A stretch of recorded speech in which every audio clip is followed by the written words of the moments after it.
ദ്വീപിലേക്ക് പോകാം. അതിൽ ഒരാളോട് മാത്രമായി നിങ്ങൾക്ക് ഒരു വാചകം പറയാം. ആ വാചകത്തിലൂടെ അവർ അവരുടെ കണ്ണുകളുടെ നിറം തിരിച്ചറിഞ്ഞ് അവരുടെ കണ്ണിൻ്റെ നിറം പച്ചയാണെന്ന് മനസ്സിലാക്കി കടൽ തീരത്ത് വന്ന് അവിടെയുള്ള ബോട്ടുകാരനോട് അവരുടെ കണ്ണിൻ്റെ നിറം പച്ചയാണെന്ന് പറഞ്ഞാൽ അവരെ ദ്വീപിൽ നിന്ന് മോചിപ്പിക്കാം എന്ന് പറയുന്നു.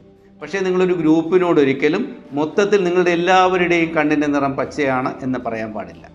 ഒരാളോട് മാത്രമേ പറയാൻ പാടുള്ളൂ. ആ ആളിലൂടെ എല്ലാവരും വിവരം മനസ്സിലാക്കി രക്ഷപ്പെടുകയാണെങ്കിൽ അങ്ങനെ, ഒരാൾ മാത്രമാണ് രക്ഷപ്പെടുന്നതെങ്കിൽ അങ്ങനെ. പക്ഷേ 100 ദിവസത്തിനുള്ളിൽ ഈ മുഴുവൻ ആൾക്കാരും അവിടുന്ന് രക്ഷപ്പെട്ടിരിക്കണം. ഇല്ലെങ്കിൽ അവിടെയുള്ള ആൾക്കാരെ എല്ലാവരെയും കൊല്ലും എന്ന് പറയുന്നു.